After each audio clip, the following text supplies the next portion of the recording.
নতুন মির্জাফরেরা, এই যুগের নতুন শেখেরা, যারা বাংলাদেশের স্বাধীনতা, সার্বভৌমত্ব এবং মানচিত্রকে পিটিয়ে দিতে চায়, তাদের বিরুদ্ধে লড়াই হবে ইনশাআল্লাহ। যেদিন অপরাজনৈতিক সন্ত্রাসী সংগঠন আওয়ামী লীগের জন্ম হয়েছিল, যারা মুখে বলে আওয়ামী লীগকে চায় না, আবার ওই মুখেই বলে পরিচয় বদলে আওয়ামী লীগের লোকেরা নাকি স্থানীয় সরকার নির্বাচনে অংশ নিতে পারবে। প্রধান অতিথি, 11 দলীয় ঐক্যের শীর্ষ নেতৃবৃন্দ, মহানগর নেতৃবৃন্দ, আমার সামনে উপস্থিত মিডিয়ার ভাইরা এবং সমবেত দেশপ্রেমিক জনতা, আসসালামু আলাইকুম। আজ 23শে জুন, ঐতিহাসিক দিন।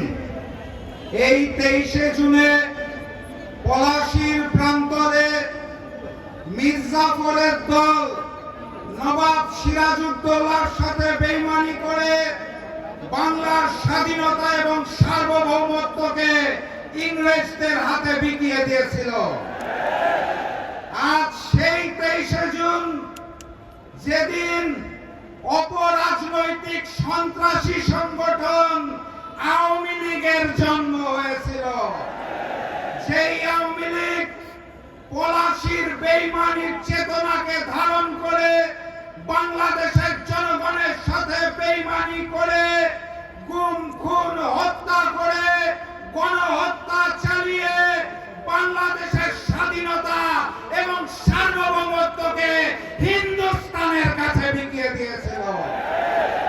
আজকের এই 23শে জুনে এই ঐতিহাসিক বিজয়নগর পল্টনে আমাদের সকলকে শপথ নিতে হবে, এই যুগের নতুন মির্জাফরেরা, এই যুগের নতুন শেখেরা, যারা বাংলাদেশের স্বাধীনতা, সার্বভৌমত্ব এবং মানচিত্রকে পিটিয়ে দিতে চায়, তাদের বিরুদ্ধে লড়াই হবে ইনশাআল্লাহ। আজকে আমরা এখানে সমবেত হয়েছি গুম খুন গণহত্যার বিচারের দাবিতে। কার কাছে বিচার চাই? যারা মুখে বলে আওয়ামী লীগকে চায় না, আবার ওই মুখেই বলে পরিচয় বদলে আওয়ামী লীগের লোকেরা নাকি স্থানীয় সরকার নির্বাচনে অংশ নিতে পারবে। মুখে এক আর তলে তলে ওই হিন্দুস্তান আর আওয়ামী লীগের সাথে সম্পর্ক রেখে যারা নতুন ফ্যাসিজম কায়দা শুরু করেছে, তাদের কাছে বিচার চেয়ে কোনো লাভ নাই। ওসমান হাদির হত্যাকারীরা কোথায়?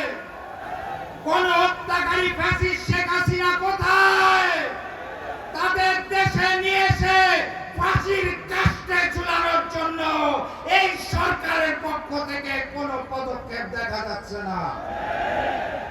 অতএব বিচার যদি চাইতে হয়, তাহলে আমিরে জামাত ডক্টর শফিকুর রহমান খুলনা সমাবেশে বলে দিয়েছেন, অনিবার্য বিপ্লবের প্রস্তুতি নেন।